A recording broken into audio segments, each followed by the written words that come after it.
नमस्कार दोस्तों, आप सभी का हार्दिक स्वागत है हेल्थ क्यू चैनल में। ये एक हेल्थ अवेयरनेस चैनल है जहां मेरा उद्देश्य है कि मैं आपको मोटिवेट कर सकूं आपके हेल्थ के प्रति। आज के इस वीडियो में हम बात करने वाले हैं मायोफेशियल पेन सिंड्रोम क्या होता है और इसमें जो हम फेशिया की बात करते हैं ये क्या होता है। वैसे अगर हम मायोफेशियल पेन सिंड्रोम की बात करें तो मायो का मतलब होता है मसल और फेशिया का मतलब होता है फेशियल का मतलब होता है फेशिया। अब मसल तो आप सब लोग जानते हो, मांसपेशी, लेकिन ये फेशिया क्या होता है पहले इसको समझते हैं और उसके बाद आगे जानेंगे कि मायोफेशियल सिंड्रोम क्या होता है और इसका क्या मैनेजमेंट होता है। तो अगर आपको इस टॉपिक में इंटरेस्ट है तो जरूर से इस वीडियो को देखिए अंत तक के। तो चलिए शुरू करते हैं। दोस्तों बेसिकली जो फेशिया होता है ये एक थिन कनेक्टिव टिश्यू है जो सफेद रंग का होता है और ये ऑलमोस्ट सारी हमारी बॉडी की जो मसल्स है उन्हें कवर करता है। फेशिया ना ही सिर्फ एक मसल लेकिन मसल फाइबर या ग्रुप ऑफ मसल को भी कवर करता है। ये एक तरीके का कनेक्टिव टिश्यू ही है, जैसे टेंडन्स होते हैं, लिगामेंट्स होते हैं, उसी तरीके का एक कनेक्टिव टिश्यू होता है जो फेशिया से एक टेंडन होता है जो एक हड्डी और मसल को जोड़ता है। वैसे ही जो फेशिया होता है ये एक कनेक्टिविटी बनाए रखता है हमारी बॉडी के सारे मसल्स, मांसपेशियों में या सॉफ्ट टिश्यूज में, ऑर्गन्स में। फेशिया जो होते हैं ये 3 लेवल पे होते हैं। एक होता है सुपरफिशियल फेशिया जो यूजुअली स्किन के आसपास होता है, एक होता है मिड लेयर या फेशिया जो मसल्स को सराउंड करता है, और एक होता है डीप फेशिया या विसरल फेशिया जो हमारे जो ऑर्गन्स होते हैं बॉडी के उन्हें सराउंड करता है। यहाँ मायोफेशियल पेन सिंड्रोम में यूजुअली जो डीप फेशिया जो फेशिया मसल को सराउंड करता है, हम इसकी फेशिया होता है ये हमारे सारे मसल्स को एक साथ जोड़ के रखता है और ये इस तरीके से जोड़ के रखता है कि इसके अंदर जो मूवमेंट होती है दो मसल्स के बीच में की मूवमेंट ये आसानी से हो सके, और इसी वजह से जो मसल्स होते हैं ये एक दूसरे के अगेंस्ट स्लाइड आसानी से कर पाता है, ना ही कोई फ्रिक्शन होने देता है ये, और ना ही कोई इसमें डैमेज होने। और fascia like any other soft tissue जैसे मैंने कहा लिगामेंट्स और tendons is subjected to injury. इसमें इंजुरी या इसमें डैमेज हो सकता है क्योंकि इसमें ऐसी ही प्रॉपर्टी होती है जैसी एक लिगामेंट में होती है या टेंडन में होती है, जैसे कि इलास्टिसिटी।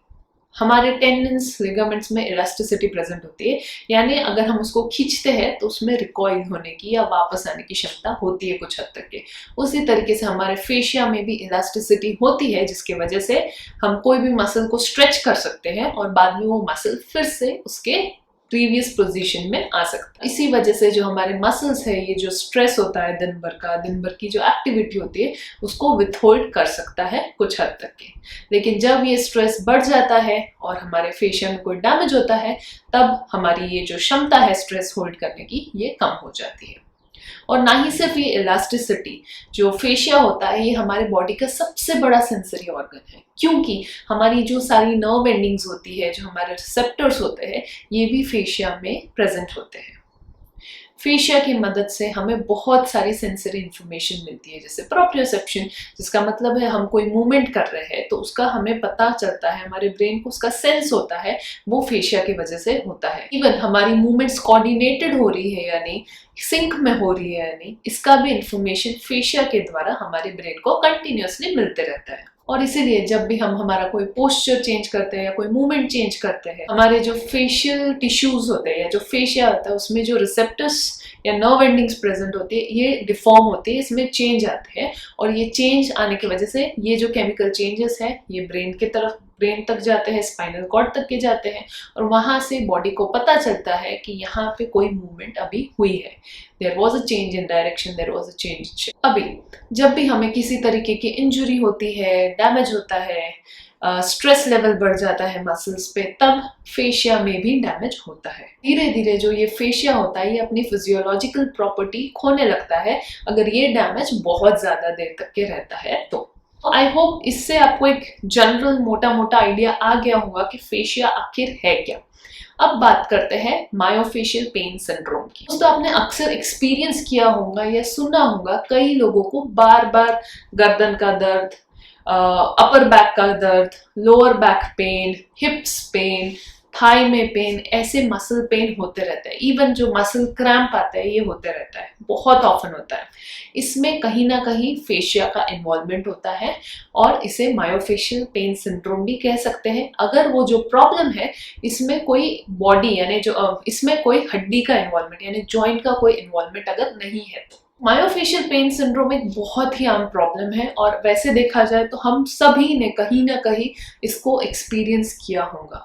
कई बार हम जब सो के उठते हैं हमारी गर्दन अकड़ जाती है, या और गर्दन की जो अकड़ है या जो गर्दन का दर्द है वो काफ़ी दिनों तक के रहता है।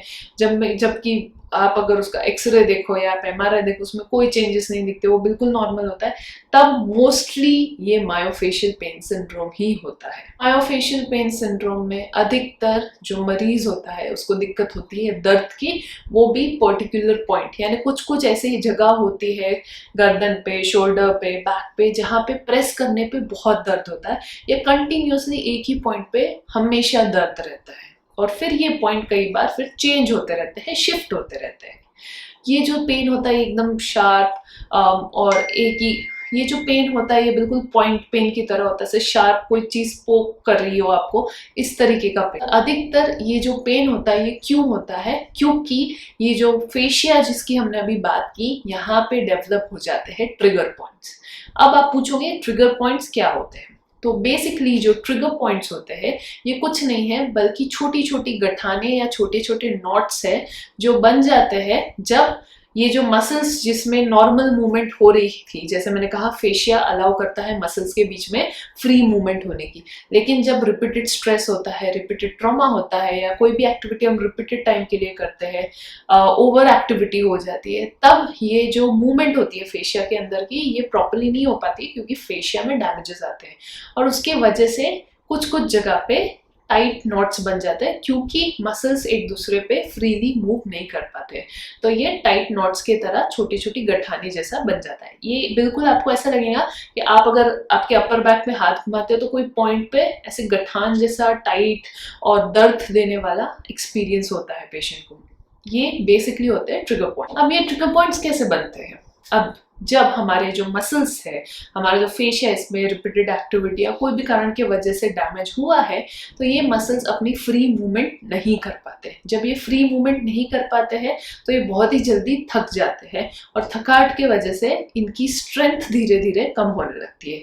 जब स्ट्रेंथ कम हो जाती है तो आजू बाजू के जो मसल्स है इसकी मदद से ये मूवमेंट करने की कोशिश करते हैं, लेकिन एक टाइम के बाद बॉडी गिव अप कर देती है। जब गिव अप कर देती है मूवमेंट कम होने की वजह से वहां पे ब्लड सप्लाई भी ठीक से नहीं जाता, और जब ब्लड सप्लाई उस मसल्स पे ठीक से नहीं जा रहा है तो ऑक्सीजन की कमी हो जाती है उन मसल नॉट्स पे, और इस ऑक्सीजन की कमी के कारण की वजह से वहां पे बहुत सारे केमिकल टॉक्सिन्स भी जमा हो जाते हैं और ये वहाँ की जो नर्व होती है उनको इरिटेट करने लगते हैं। और इसीलिए जब भी इस नर्व पे थोड़ी सी मूवमेंट आती है, थोड़ा सा प्रेशर आता है, तो ये जो नस है ये ब्रेन को मैसेज देती है कि आई एम नॉट कंफर्टेबल, और जो हमारा ब्रेन होता है, दिमाग होता है, ये रिपीट में मैसेज भेजता है कि आप प्लीज यहाँ पे मूवमेंट ना करें। तो अक्सर क्या होता है, पॉइंट पेन होता है और उस जगह की मूवमेंट में रिस्ट्रिक्शन या स्टिफनेस महसूस होता है। और इसीलिए आपने देखा होगा जब हमें गर्दन का दर्द होता है, गर्दन अकड़ जाती है, तो कुछ कुछ पॉइंट होते हैं जहां बहुत दर्द होता है और आप मूव नहीं कर पाते, अपनी गर्दन को ठीक से नहीं हिला पाते हो। ये इसीलिए होता है क्योंकि वहां पे टाइट नॉट्स या ट्रिगर पॉइंट्स डेवलप हो गए होते हैं। जब ये प्रॉब्लम बहुत लंबे समय तक की रहती है तब क्या होता है, जो आसपास के मसल्स है जो मदद लेते हैं या जो मूवमेंट को कंपनसेट करने की कोशिश करते हैं, धीरे धीरे ये भी थकने लगते हैं। सेम जो प्रोसेस यहाँ हुआ वो यहाँ होने लगता है और यहाँ पे भी ट्रिगर पॉइंट्स डेवलप हो जाते हैं और धीरे धीरे ये ट्रिगर पॉइंट्स बढ़ने लगते हैं। और इसीलिए बार बार आपको दर्द जो है वो एक जगह से दूसरी जगह के दर्द जो है वो एक लोकेशन से दूसरे लोकेशन पे जा रहा हो ऐसा महसूस होता है। वैसे तो ये ट्रिगर पॉइंट्स हर एक मसल पे डेवलप हो सकते हैं, लेकिन कुछ बॉडी के मसल्स है जो ज्यादा प्रोन है ये ट्रिगर पॉइंट्स डेवलप होने में। ये वो मसल्स होते हैं जो हमारी बॉडी को इरेक्ट खड़ा रखने में काम करते हैं, जैसे कि हमारे गर्दन के मसल्स। गर्दन के पीछे के जो मसल्स होते हैं इनकी मदद से ही हम अपनी गर्दन को अपने बॉडी के लेवल पे रख सकते हैं। हमारे upper back muscle, shoulder muscle, lower back muscle, ये सारे मसल्स जो है ये हमें सीधा इरेक्ट खड़े रखने में मदद, और इसीलिए ये मसल्स को ज्यादा काम करना पड़ता है, कंटिन्यूसली काम करना पड़ता है।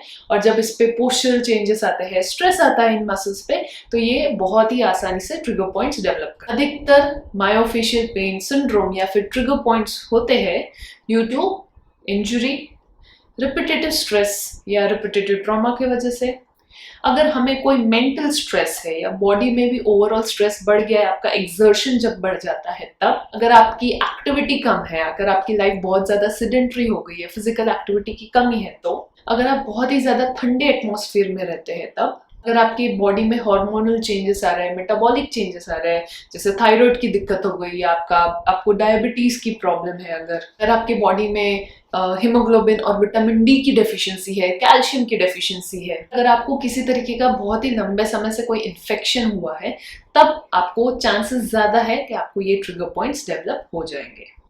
तो अब चलिए बात करते हैं कि इसका मैनेजमेंट कैसे किया जाता है। तो जैसे अगर हम ये समझ लें कि ये क्यों हुआ है, तो उसको सॉल्व करना भी आसान हो जाता है। मोस्टली मायोफेशियल पेन सिंड्रोम होता है ड्यू टू रिपीटेड इंजुरी। अगर एक ही फेशिया को करेक्ट एनवायरनमेंट नहीं मिलता है, करेक्ट मूवमेंट नहीं मिलती है, वहीं पे बार बार स्ट्रेन आ रहा है, तो उसका सोल्यूशन है हमें उस स्ट्रेन को वहां से हटाना है। अगर आप नॉर्मली बात करें तो ये करने के लिए फिजियोथेरेपी की मदद बहुत आसानी से ली जा सकती है। फिजियोथेरेपी मशीन्स जैसे अल्ट्रासाउंड, टेंस, IFT ये बहुत ही ज़्यादा हेल्पफुल होती है ट्रिगर पॉइंट्स के आसपास के मसल्स को रिलैक्स करने में और पेन कम करने। फिजियोथेरेपी में दूसरा जो फोकस होता है वो होता है पोस्चरल करेक्शन में। हमारी बैठने के तरीके, उठने के तरीके, काम करने के तरीके में मॉडिफिकेशन लाना पड़ता है, जिससे आपके फेशिया या फिर आपकी जो ट्रिगर पॉइंट वाले एरिया है वहाँ पे कम से कम प्रेशर आए। और साथ ही साथ फिर धीरे धीरे एक्सरसाइजेस को इंट्रोड्यूस किया जाता है जो रेंज करती है normal range of motion exercise से तो स्ट्रेंथनिंग एक्सरसाइज तक के। फिजियोथेरेपी के साथ ही साथ कुछ ऑल्टरनेटिव थेरेपीज जैसे dry needling, vacuum cupping, wet needling, stretch, cold and stretch, spray and stretch, acupressure, acupuncture, relaxation therapy और मेडिटेशन जैसी मेथड्स को यूज किया जाता है मायोफेशियल पेन सिंड्रोम को कम करने के लिए। लेकिन सबसे अच्छी बात यह है कि मायोफेशियल पेन सिंड्रोम को प्रिवेंट किया जा सकता है, हम उसे होने से बचा सकते हैं। तो कैसे करते हैं मायोफेशियल? ये कर सकते हैं हमारी लाइफस्टाइल में चेंजेस लाके। अगर आप रेगुलर फिजिकल एक्टिविटी बनाए रखते हो, अगर आप आपके डाइट में होलसम डाइट लेते हो जिसमें बहुत ही कम मात्रा में शुगर, कार्बोहाइड्रेट्स या रिफाइंड फ्लोर हो, और साथ ही साथ आपका डाइट अगर प्लांट बेस्ड हो, ऑर्गेनिक हो, तो आप काफ़ी हद तक के आपके मसल्स और आपके फेशिया की हेल्थ को बनाए रख सकते हैं। साथ ही साथ एक अच्छी रेगुलर स्लीप पैटर्न, आपके स्ट्रेस लेवल को कम करना या फिर रेगुलरली मेडिटेट करना, और बने तब तक के रॉन्ग मूवमेंट्स और एक्सट्रीम मूवमेंट्स को अगर आप अवॉइड करते हो, या आपकी मूवमेंट्स को अगर आप सही तरीके से करते हो, आपके वर्कआउट्स को आप सही तरीके से करते हो, प्रॉपर वार्म अप करते हो, तो आपको ये फेशियल पेन। तो दोस्तों, ये था एक video to make you understand कि व्हाट इज फेशिया और what is myofascial pain syndrome. जैसे मैंने कहा, मायोफेशियल पेन सिंड्रोम बहुत अलग अलग बॉडी एरियाज में हो सकते हैं, और depending on intensity of injury, क्यों हुआ, कहाँ हुआ, कितने लेवल का पेन है, उसके आधार पर ही ट्रीटमेंट डिसाइड किया जाता है। और इसीलिए आपके फिजियोथेरेपिस्ट की मदद लेना यहाँ पे बहुत ज्यादा जरूरी करती हूँ। इस वीडियो के माध्यम से मैं आपको समझा पाई कि मायोफेशियल पेन सिंड्रोम क्या है और फेशिया क्या होता है। अगर आपको ये वीडियो अच्छा लगा है तो जरूर से इस वीडियो को लाइक कीजिए, शेयर कीजिए और सब्सक्राइब कीजिए हेल्थ क्यू चैनल को। मैं आपको मिलती हूँ अगले वीडियो में। धन्यवाद।